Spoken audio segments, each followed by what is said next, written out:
7 o'clock. 47 degrees right now, temperatures in the high 30s overnight. It's WNYC, it's Monday, 6:30.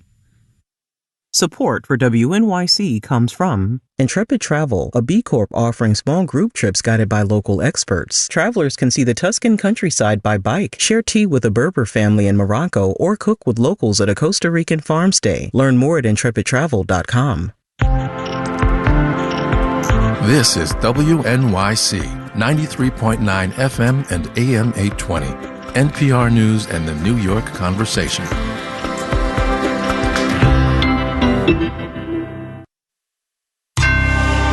Marketplace is supported by Palo Alto Networks. Palo Alto Networks delivers what's next in cybersecurity innovation to protect today's digital way of life. Learn more at paloaltonetworks.com. Clearly, this economy is on some kind of journey. The question is, where's it going to wind up? From American Public Media, this is Marketplace.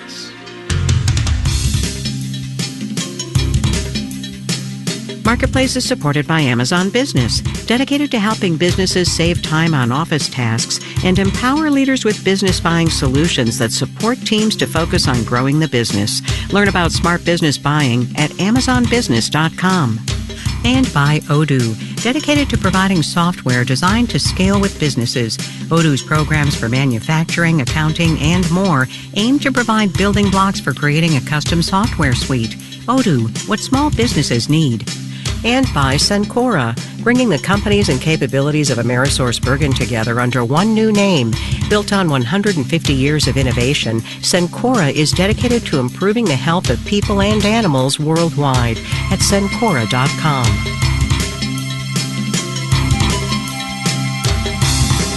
In Los Angeles, I'm Kai Ryssdal. It is Monday today. This one is the 17th of March. Good as always to have you along, everybody. We're going to come out the other end of this week with a better idea of what the people whose job it is to keep this economy on the straight and narrow, that would, of course, be the Federal Reserve, what they think about everything that is going on. The central bank meets tomorrow and Wednesday on interest rates, and Chair Powell and the gang will also give us their sense of what our economic future might be, their projections for unemployment and inflation and interest rates. In the meanwhile, though, we were thinking a bit of a scene setter might be in order, just to make sure everybody is up to speed. So we have called Mohamed El-Erian. He's the president of Queens College, Cambridge. Dr. El-Erian, good to have you back on the program, sir. Thank you for having me. What is your sense of what's being done to the American economy right now? So what's being done is an attempt to reorganize it both domestically and internationally. Domestically, we're seeing major efforts going on with the government, of course. The hope is to streamline it, make it more efficient. And we've been promised a number of measures to deregulate the private sector. In terms of international, we're seeing attempts at a fairer trading system. This is a really tricky thing to do both domestically and internationally. It will involve what President Trump called little disturbances in the short term, what others see as a very bumpy journey. What is completely uncertain is what the destination looks like. Reorganize seems charitable, but let's talk about two things, the short term and the long term. In the short term, you yourself have now come out and said your estimates on the chances of a recession this year are now 30-ish% instead of the 10-ish% they were a couple of weeks ago. Do you recall a time when a president of the United States, through his policies, has sent the United States into a recession? I don't. This sort of thing you see in developing countries. You've seen it recently in Argentina, where the notion is you dismantle an existing system in order to put another one up. Think a little bit about you being on a plane and suddenly the decision is to dismantle the engine and put a new one on. It's actually very difficult to maintain altitude when you're trying to do that. What's the worst case then? So the worst case is that the U.S. economy slows to what's called stall speed. So let's give it some numbers. Mm-hmm. Coming into the year, the IMF thought that we would grow at about 2.7%. I suspect if the IMF were to update its projection today, that number will be 2% or below. Why does that matter? Because stall speed for the US economy is about 1%. Then the probability of a recession suddenly goes up significantly. If we then fall into recession, you're going to see a couple of things happening. You're going to see the labor market getting hit, and income is the only thing keeping people going at the low income stages after they've run down all their savings and incurred a lot of debt. And businesses are going to go from a wait and see to postponing investment programs for a long time. And in this environment and with inflation where it is, the Fed will not be able to get us out with interest rate cuts. So that is the negative scenarios that people are worried about. I want to go over that again, the idea of the Federal Reserve and what happens, because as you and others point out, the Fed is going to be challenged with rising inflation dynamics, right, because of the tariffs and price levels probably going up, with a softening labor market. And that is a very bad place for the Fed to be. Yeah, that's the so-called whiff of stagflation, where the two mandates of the Fed compete with each other in a negative sense. Look, if the Fed was really serious about its 2% inflation target, we would not be talking about when will the Fed cut rates and by how much. We'd be talking about when is the Fed going to hike rates. So I think when push comes to shove, the Fed will tolerate higher inflation for now in an attempt to protect the real economy. But there's only so much the Fed can do if the disturbances are coming from elsewhere. Elsewhere meaning? Meaning, for example, what's happening with DOGE. One, it increases the income insecurity of federal employees. And when your income insecurity goes up, you spend less. Two, it is disrupting a lot of committed payments that had other commitments on their side. So we're seeing a lot of federal contractors having to lay off people. So there's a lot of disturbances going on the DOGE side. And then on the tariff side, when you're not sure what the level of tariff is going to be, then you will postpone lots and lots of decisions that contribute to both current and future growth. We have had so far, colloquially, vibes about what might be happening to the economy now. We don't have yet hard data, and that seems to me to be a challenge because the hard data is going to be kind of not very good. So the soft data, which is survey data, turns first. And the survey data has turned in a very significant manner. It has involved people's confidence about future prospects, about employment, and about income coming down, and people's expectation of inflation going up. Normally, it takes about 3 to 6 months for the soft data to be reflected in the hard data. So we are, call it in month 2 of the soft data really weakening right now. Let's get back to where we started on the way out here, and that is the idea that what President Trump is doing to this economy is also being done to the global economy. The global order is being disassembled at lightning speed. And I guess I wonder, as you talk to people around the world, as you do in very significant positions of influence, what is their sense of first of all, what we're doing, and second of all, what it might mean? I think people are hesitant. They're worried. There's this whole notion of you cannot replace something with nothing. So they'd like to have greater clarity on where are we going after all this? What does this notion of a fair trading system look like? So they have uncertainties both about the journey and the destination. Mohamed El-Erian, he's at Queen's College, Cambridge. He's at Allianz, used to be at PIMCO. Dr. El-Erian, thanks for your time, sir. I appreciate it. Thank you. On Wall Street today, traders were clearly of the, it's all going to be fine, plan or no plan. We'll have the details when we do the numbers.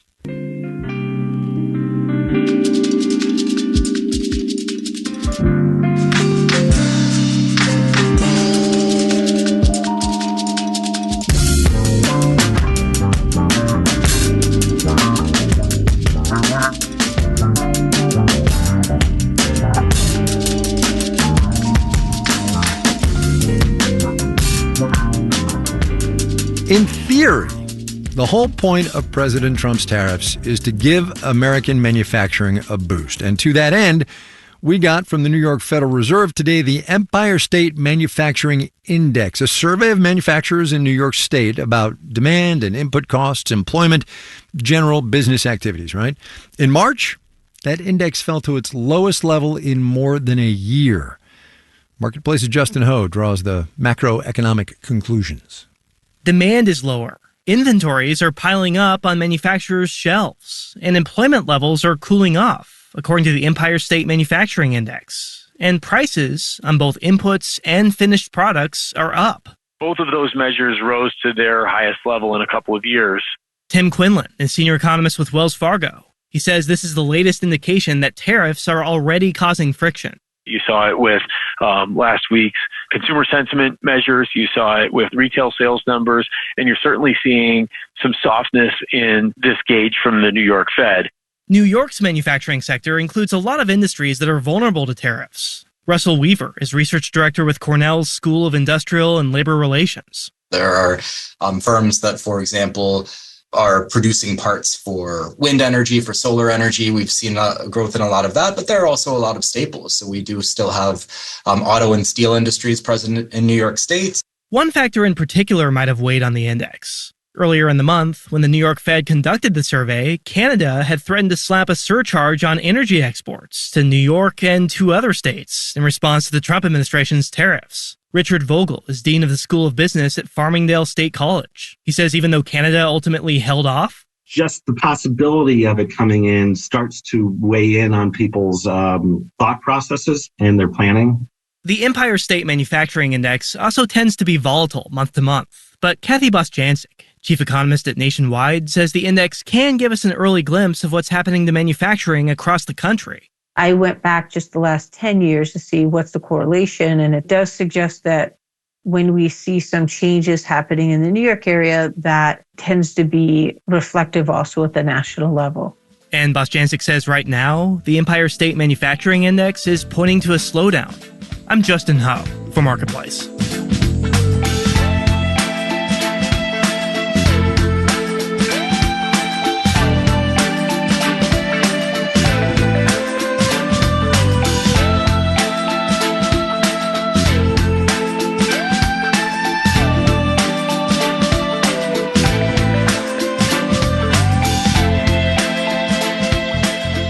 We got the report on February retail sales this morning, up just 0.2% from a month earlier, well shy of expectations. And given all the economic agita of late among consumers and business owners alike, we figured we should hear from our retail regulars today. So here's the first one. Ashley Morkins, the owner of Unglued in Fargo, North Dakota. We had our best February we've ever had. We were up 7% than last February. But we were down in January, and March is shaping up to be slower on the retail side. However, our events in March are going better. Our biggest challenge right now is finances more than anything else, because 2024 didn't end as strong as we wanted it to, and we definitely didn't meet our goals on the retail side of things. We ended at a loss last year. This is something that happens sometimes, so it's not scary for me, because we know ways that we can come back with it. We have not had to raise our prices overall yet. Our makers with our consignment typically do set all their retail prices. I kind of am just preparing for that, though. So many of the supplies that makers make their product with are definitely coming from overseas. And so I do anticipate that their supply costs are going to go up for their handmade work. I am definitely suspicious and have some anxiety about what it's going to look like as things keep getting people more worried about their money with the threat of tariffs. And so I'm super curious if that means that people are going to be holding their money more and trying to save it, looking ahead to the future, and what will that mean for our retail store? What indeed. Ashley Morkin there. Unglued is her shop. Fargo, North Dakota is her city. Retailer number 2 in a couple of minutes.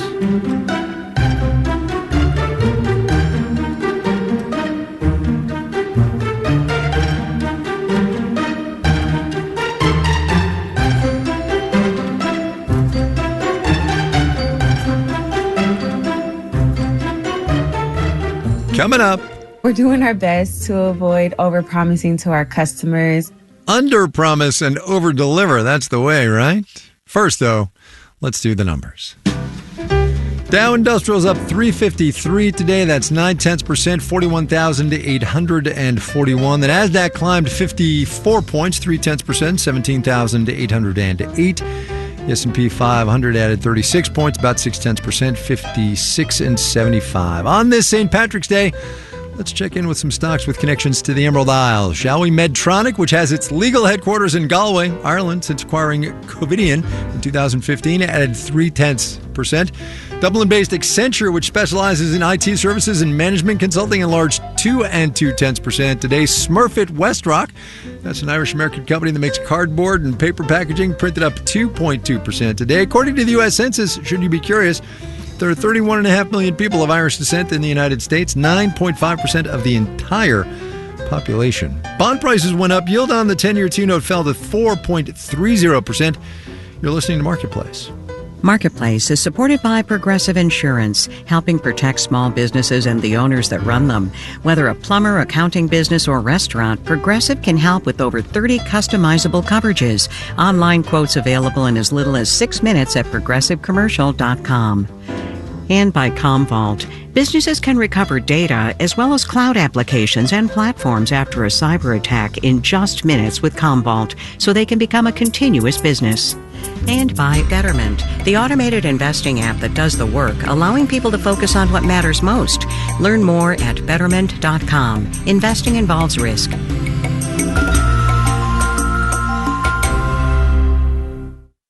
WNYC is supported by the Joyce Theater, presenting Rejoice, its annual gala performance on Wednesday, March 19th at 6 p.m. This one-night-only event features Maria Kachikova, Daniil Simpkin, Calvin Royal III, and more. Info at joyce.org. On the next All of It, in the new film, Bob Trevino Likes It, a woman uses social media to reconnect with her estranged dad. Instead, she forms a bond with a man who has the same name. He's played by John Leguizamo, and he joins us to discuss, along with writer-director Tracy Lehman. Plus, author Allison Reedy on how social media has changed our relationship to food. I'm Allison Stewart. Join us for All of It, weekdays at noon on WNYC. You're listening to Marketplace on WNYC. Coming your way in the 7 o'clock hour of All Things Considered, why can ChatGPT help you write an essay but can't fold your laundry? We're going to have that and more at 7 o'clock. Stay with us. This is Marketplace. I'm Kai Ryssdal. Mohamed El-Erian was talking up at the top of the program today about soft data versus hard data, vibes versus verifiable statistics. It's important to understand that virtually all the hard data we get about this economy are what are called lagging indicators. They tell us what happened, not what's going to happen. So, as Dr. El-Erian said, it's going to be a couple of months before that hard data tells us what's been going on in this economy. But in the February jobs report that we got a couple of weeks ago, hard data, remember, there was a line item that seems to be a bit of foreshadowing. The number of people working more than one job hit an all-time high in February, almost 9 million people. And about 60% of them are doing the traditional moonlighting thing, working full-time with a part-time gig in their off hours. Others are stringing together multiple part-time jobs, trying to get by. Marketplace's Matt Levin is on the side hustle beat for us today. Annika Seidman-Gaddy started picking up shifts last spring for a pop-up restaurant in New York City. By day, she's a therapist for students at a New York college. She's used to working multiple jobs, did it for most of her 20s, but after a recent weekend working as a server from Thursday through Saturday with shifts that sometimes ended after midnight, now I'm in my mid-30s, so it feels a little different. The body's very tired. Definitely not getting up off the couch on Sunday after a weekend like that. Seidman-Gaddy is 36 and makes about $100,000 at her counseling job, which is full-time, 5 days a week. The $1,100 she made from one weekend at that restaurant last month came in handy between her $2,000 rent and some long-standing credit card debt and recently resumed student loan payments. Money is tight. When it comes to looking at the end of the month, how much money I have, when that number is smaller than it used to be, then it definitely feels better to know that there's a little bit of extra money coming in. According to the Bureau of Labor Statistics, about 5.4% of all U.S. workers in February had a second job. But because the government only asks if someone had multiple jobs in the past week, it's actually missing a lot of moonlighters. This 5.5% is just the tip of the iceberg. Lonnie Golden is an economist at Penn State.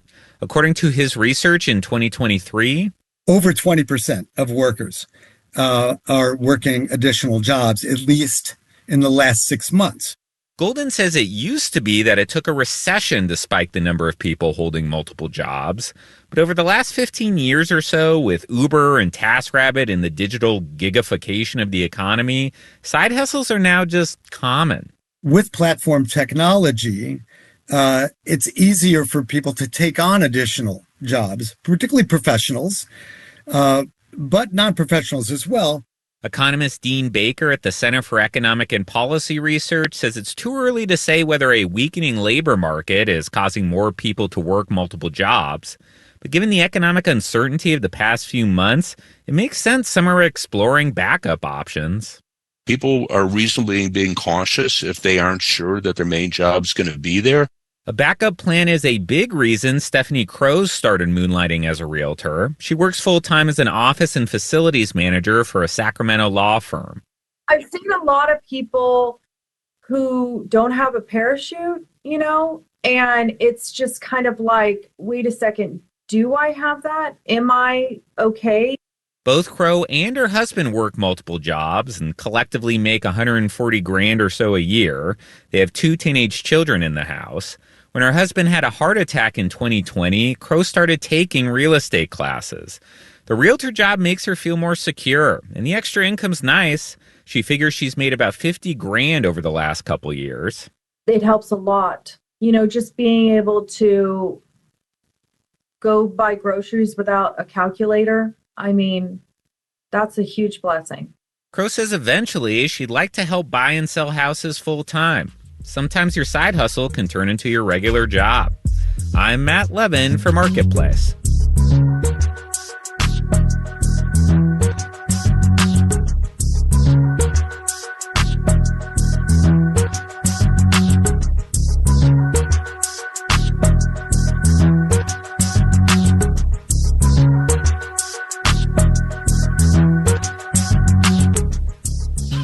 While we didn't actually plan to be so vibe heavy on the program today, changing vibes are absolutely what are at play in energy and environment here in the second Trump administration. Gone are the Paris Climate Accords.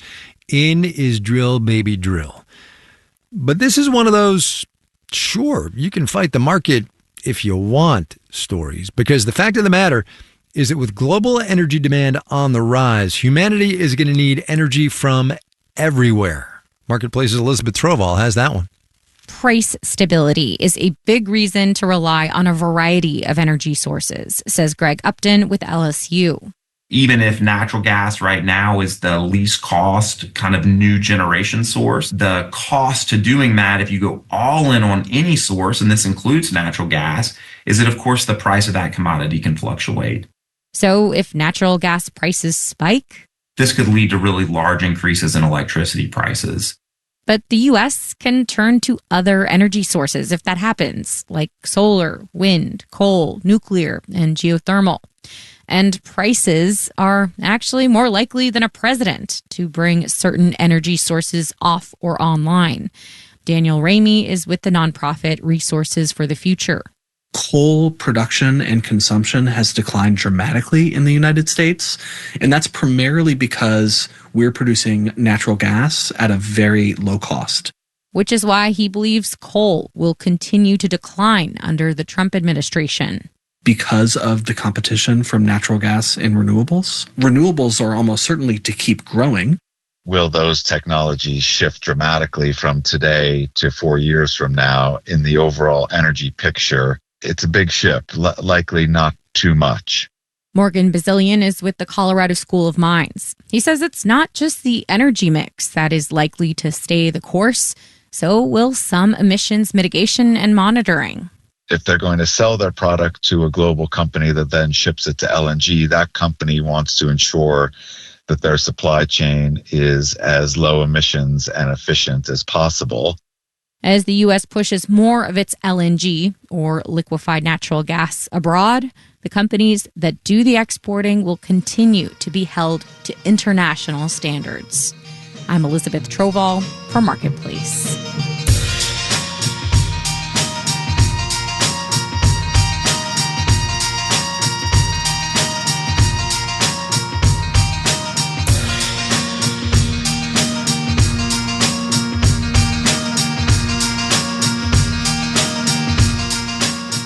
Retailer number 2 now, Kalina Bruce, owner of Noir Luxe Candle Bar up in Seattle, Washington. So this is typically what we would consider to be our slow season, but honestly, we're still seeing a really good amount of activity. Overall, our sales are up about 10% this month compared to this time last year, so that's super exciting for us. Our inventory situation is a bit challenging right now. Many of our suppliers are backstocked, which has been super frustrating. But we're doing our best to avoid overpromising to our customers. And that can kind of be tough when our suppliers oversell something to us and we end up having to wait for it to arrive. We know that people are being much more intentional with their spending these days. So we're just focusing on creating more value through our experiences and trying to offer unique products.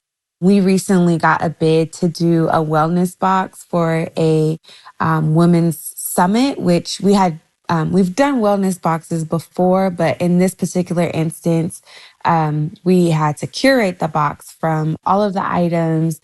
And it was a large order. And so that kind of got our wheels going about things like, offering more wellness sets or even thinking about subscription boxes. I think it's important to strike a balance between being proactive and planful and then just staying agile and being ready to adapt to things and being willing to be innovative and try new things. Kalina Bruce, the owner of Noir Luxe Candle Bar. She's in Seattle.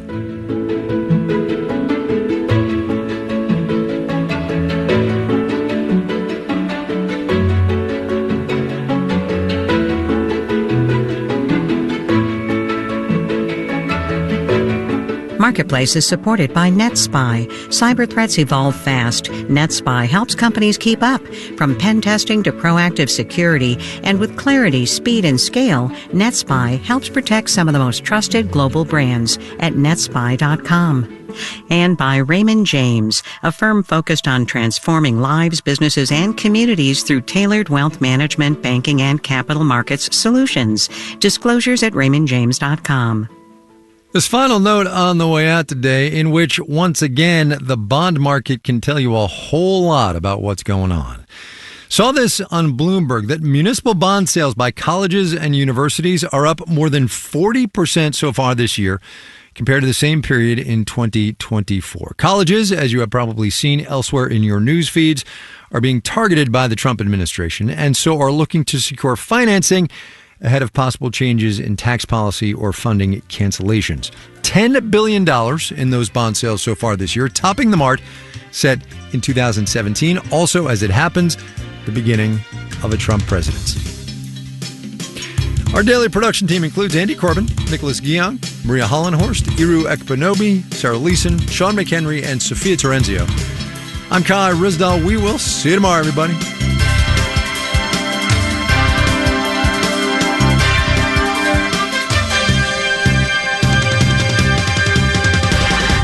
This is APM.